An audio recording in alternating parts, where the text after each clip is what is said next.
Sometimes, a seemingly simple traffic stop or home visit can turn into a horrifying scene.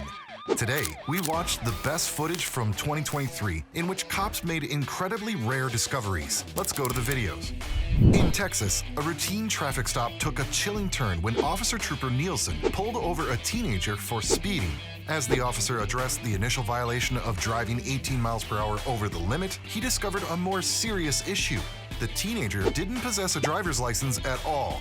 The perplexing part remains why the teenager was behind the wheel without a valid license. When questioned, his response was a nonchalant claim that he was just heading home, leaving Officer Nielsen with more questions than answers. Is there any weed in the car? Yes or no? Just a doobie in the ashtray, like. Okay. Other than that, this Anything like, else? Dizzy. What I'm being told is that the boy who gave him permission to use the car is missing. Put your hands up. Put your hand behind your back. Put your hands behind your back. You just hit him? That's it. Okay, lock this down. During the encounter, Michael, the teenager, initially appeared cooperative when Officer Nielsen asked about insurance. However, the situation took a turn when Nielsen inquired about the ownership of the car. Michael hesitated before revealing that the vehicle belonged to his older brother.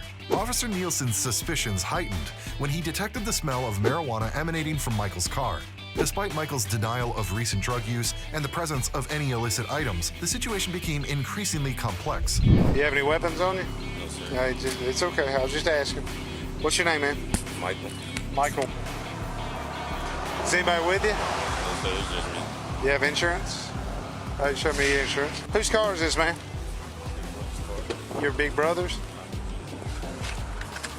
You smoking weed today? Look at me. I did early. I'm not high right now. Okay. All right, we'll take a look at you. Do you have an ID? You have any ID? Is there any weed in the car, man? Don't stop. Step here. Step here to me. Look at me, Michael. Make eye contact with me. Step out here. Step up here. Is there any weed in the car?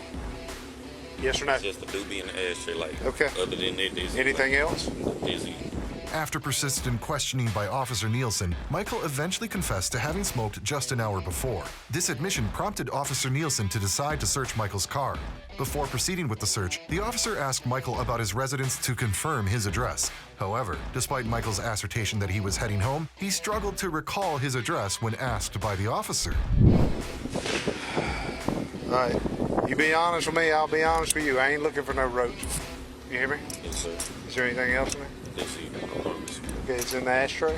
In that Yes. cup thing? Yes, sir. Anything else? Dizzy. Okay. When did you puff last? This was Be honest. Because I'm a drug recognition expert. about an hour ago. Okay. I'm going to look at you, but... All right, where are you headed right now? I was headed back home. Okay. Where's home? What's your address? Stop. Come here. Where do you live? It's easy. It's easy to answer this. Where do you live? The encounter took an unexpected turn when Michael suddenly professed ignorance about his own house and claimed not to know his address. This contradicted his earlier statement about heading home.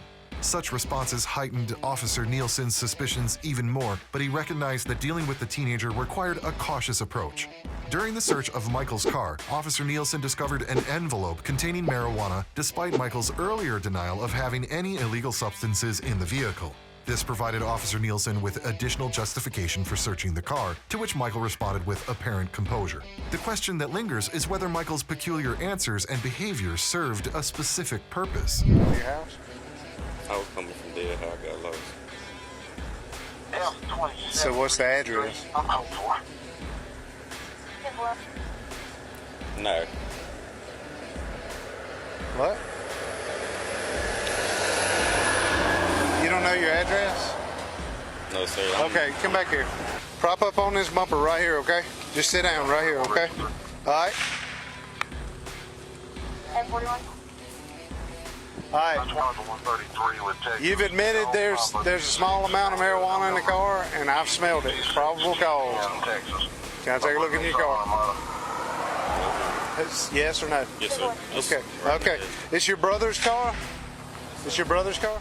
As Officer Nielsen was on the verge of opening the back door to commence the car search, he observed something highly unusual. The door was riddled with bullet holes. Intrigued, he called Michael over to inquire further. Michael feigned ignorance, claiming he had no idea what the officer was referring to. He shifted some blame onto his older brother, asserting that he was unaware of the specifics, but his brother had mentioned an incident a few days prior. At this juncture, Officer Nielsen sensed that something was amiss.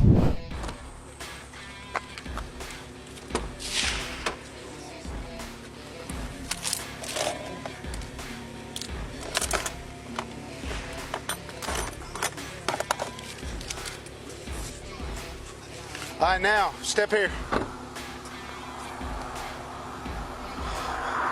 When did all this happen? When did all that happen? That happened. When?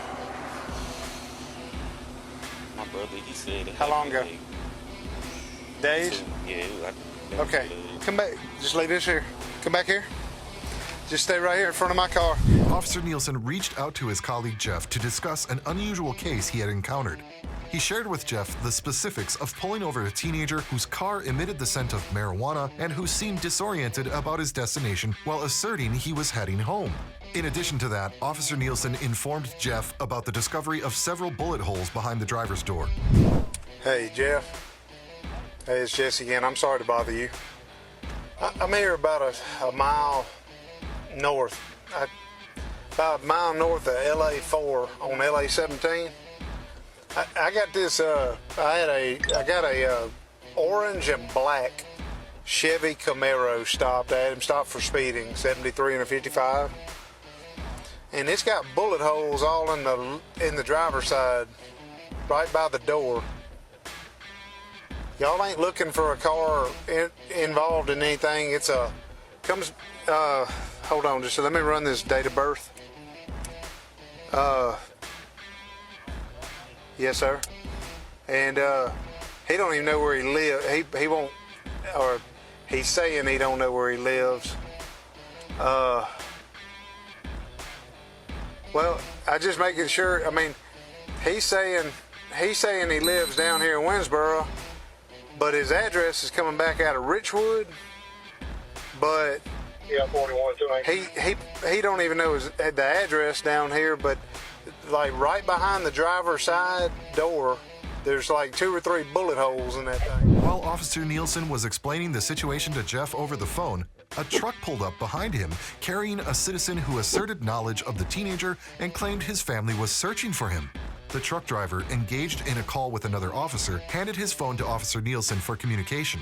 However, it turns out that the teenager had lied about his name, as it wasn't Michael after all. This falsehood would just be the initial unsettling detail in a series of eerie revelations surrounding this teenager. Yeah. Okay. His family in Monroe is looking for him. They stopped me out here. Okay. All right. Well, I got somebody pulling up behind my scooter. Upon discovering that the teenager had deceived him regarding his name, Officer Nielsen approached him, providing another opportunity for honesty and conversation. He inquired about the lies, but the teenager insisted he hadn't lied. Later, the teenager suddenly recalled his destination, mentioning frequent visits to his older sister. However, Officer Nielsen remained skeptical of this story. All right. Let me ask you something. Did you give me your right name? Yes, sir. What's your name? Michael. You got plaits in your head? No, sir. Okay. Where do you live? Be honest to me. Monroe? Yes, sir. Richwood? Yes, You sir. don't live in Winsboro. No, sir. Why would you try to bluff me on that? Why would you lie to me on that? Because I already knew that before this guy said something. What's up? Talk to me. You better stop lying to me right now. You're going to be in jail. I'm just going to my sister's house. To your sisters? So when I kept asking you where you live, you don't even know because this ain't even your house. You better get some act right in you and stop lying to me, or I swear to God you're fixing to go to jail. Do you understand? Yes, sir. That's the last freaking lie you better tell me. What's your last name? Officer Nielsen returned to his squad car to relay information over the radio and formulate a report. As he was connecting the dots, considering potential scenarios, he was unprepared for what awaited him. While expressing suspicion about the teenager's car to his colleagues over the radio, he emphasized the need to check if the vehicle was stolen or reported missing. Aware of the teenager's elusive behavior, Officer Nielsen speculated about typical teenage mischief and the fact that his father was searching for him. Little did he know the teenager harbored secrets far beyond a false name. This is Nielsen out here. Hey. Yeah. Give him a call at the office. It's orange. It's black with orange stripes. I just had this guy said that there's a kid that's been reported missing, and that they took the car from Monroe, and he lied to me about his last name, his address and where he's from, that the daddy's looking at him. Random guy pulls up behind me, said, hey, this guy's looking for that kid. I need to know if this car's been reported missing, stolen. Officer Chad joined Officer Nielsen in investigating this perplexing case. After making additional calls, Officer Nielsen stumbled upon a shocking revelation. The car driven by the teenager, who initially ID'd himself as Michael, actually belonged to another teenager named Michael Robinson, who had been reported missing. The discovery became even more ominous when Officer Nielsen connected the missing teenager to the bullet holes near the driver's door. The realization prompted Officer Nielsen to share his deductions with Officer Chad and communicate their next steps over the radio. The training and guidance from the academy hadn't prepared them for the unexpected turn this case had taken. Given to this boy by another boy who's been reported missing. And something's going on between the two of them. And this boy right here said that other boy gave him permission, but the guy from Monroe hadn't called me yet, so I'm trying to see. He said the Franklin Parish Dispatch was gonna try to confirm all this and get back with me, but evidently, you got the 3 bullet holes in it, and the boy's been reported missing. Do we need to do anything specific with the car? Officer Nielsen shared his concerns with Officer Chad, displaying the bullet holes and engaging in a discussion about their close proximity. Officer Chad required no further clarification. Everything appeared perfectly clear to him. Both officers understood the gravity of the situation. Despite the teenager's assertion that he had permission from Michael Robinson to drive the vehicle, the inconsistency in his initial claim about his brother owning the car and his false residential address raised suspicions. The perplexing nature of the teenager's behavior added to the complexity of the case. Hey, Chad.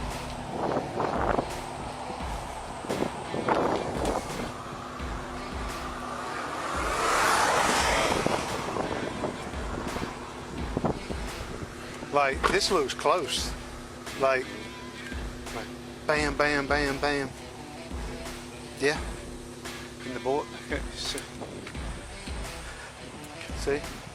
What I'm being told is that the boy who gave him permission to use the car is missing.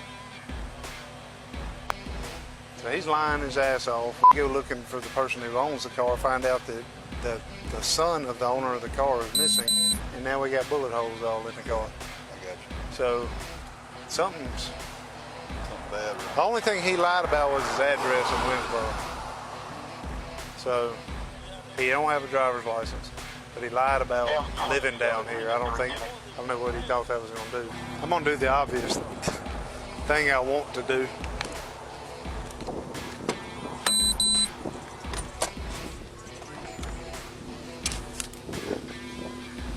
When Officer Nielsen opened the trunk, a grim scene unfolded before him.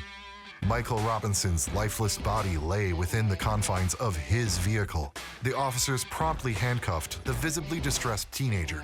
Questioning him about the person in the trunk of the car he was driving, he admitted it was Michael. Amidst tears, he claimed that he hadn't murdered him but had only hit him. Despite the tragic nature of the situation, it was evident to the police that the teenager's actions went far beyond a mere punch. Hey. Yep. Put your hands up. Put your hand behind your back. Put your hands behind your back. Don't move. Do you understand? Don't move. Who is that? Who is that? Listen. Who is who? That's Mike. That's Mike. How did Mike get there? Tell me. It wasn't me, man. It was. Okay. I just hit him, bro. I did. You just hit him? I did. Okay. Lock this down. Lock this down. In Florida on May 5th, 2023, deputies were dispatched to conduct a welfare check on a woman who hadn't been heard from for days. Concerned about her well-being, her sister had alerted the authorities. Upon arriving at the woman's home, the officers encountered her son. However, the information they obtained from him was startling. In response to the officer's inquiry about why he didn't hear their knocks, he casually mentioned that he was asleep. Strangely, he displayed no apparent concern about his mother's disappearance, asserting that it was normal for her to go missing for a few days. The situation took an even stranger turn when he recounted his last memory of her to the cops, describing how they had smoked cigarettes and washed their hands together. Did you hear us knocking before we were knocked out? No, I was sleeping again. I'm glad you woke up because you're about to come inside. We're looking for Mom. Have you seen her? She's not around right now. You know where she's at? His sister's asking for her. She's not in any trouble or anything like that. When was the last time you saw her? A few days ago. Where'd she go? She's going to go to school. She's back in a little while.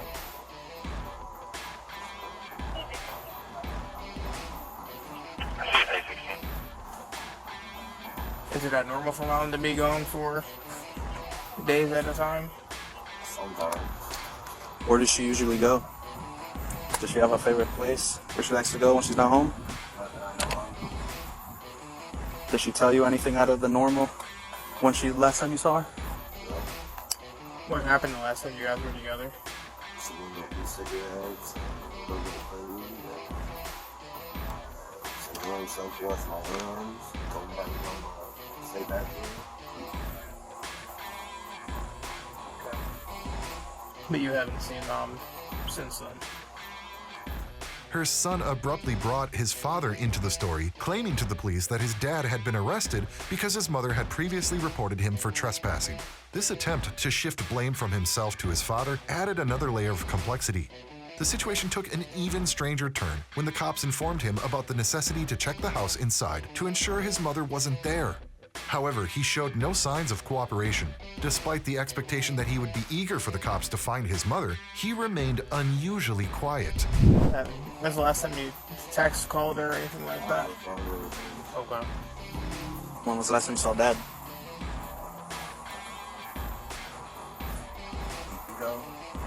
Do you know where he's staying at? Well, I heard that she might have called the cops on him. Yeah, he got arrested the 25th of last month. For trespassing.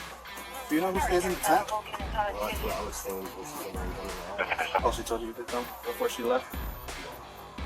Whenever it be alright if you went inside to make sure she's not in there. It's in my house. Huh? I can't tell you that. Okay.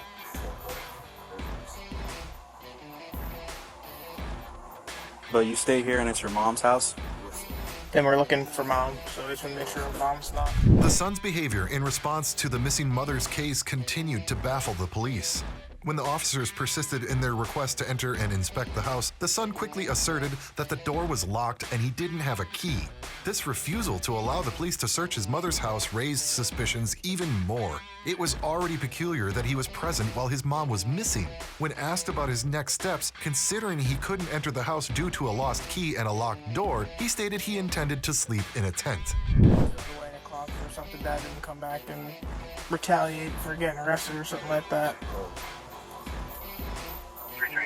So, if you're not going to tell me yes or no, then we're just going to peek our head in there real quick and then we'll come back outside. You can lead the way if you're so I please. don't know what to do. You could go in with us. You could go in. Just leave us still. Do you have a key? Why would you lock the door behind you? I just usually do that. So how do you get in? How about this other little door that's over here? It's just barricaded out. With what? Garbage cans and stuff. So how do you get in the house when you lock the door? Because I feel like you're fucking with me. What the hell? What's the deal? You understand how this looks, right? That's fine. So how do you get in the house since you locked the door? I'm probably sleeping in the tent or... Are you not supposed to be in the house? Is that why? Lock the door? Yes, sir. All right, that's fine. We're not worried about that. We just want to make sure. Right now it's finding mom. That's it. If you know you're not supposed to be here, that's on whatever. We can deal with that at a later point in time. I really don't care about that. Yeah. My main goal is making sure mom's okay, find mom, and do that. That's what we're here for. We're not here for you because you were sleeping in the bed or whatever. Okay.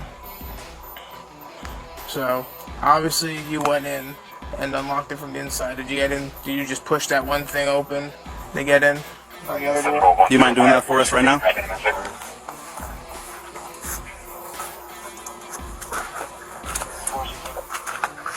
After persistent efforts, the cops managed to convince the son to dismantle the door, which served as a secret entrance to his mother's house and was situated behind the residence.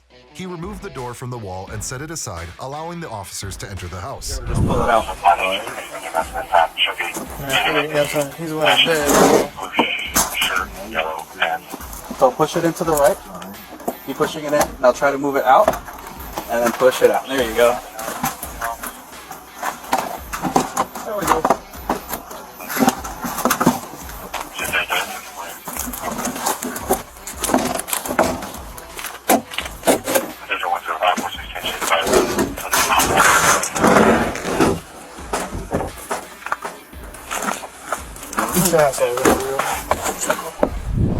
Upon entering the house, the cops were confronted with a grim sight. They discovered the lifeless body of the mother. The son appeared aware of the impending consequences, choosing to sit on a plastic chair in front of the house. It became evident why he resisted cooperating with the officers earlier. He had been aware of his mother's presence in the house all along.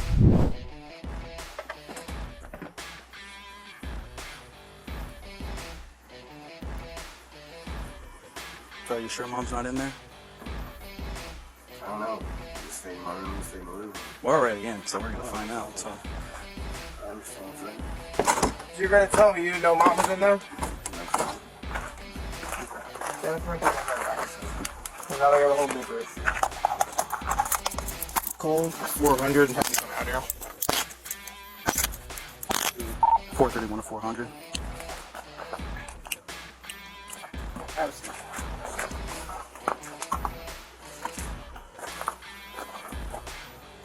417, 400. I'm gonna need you to come out here.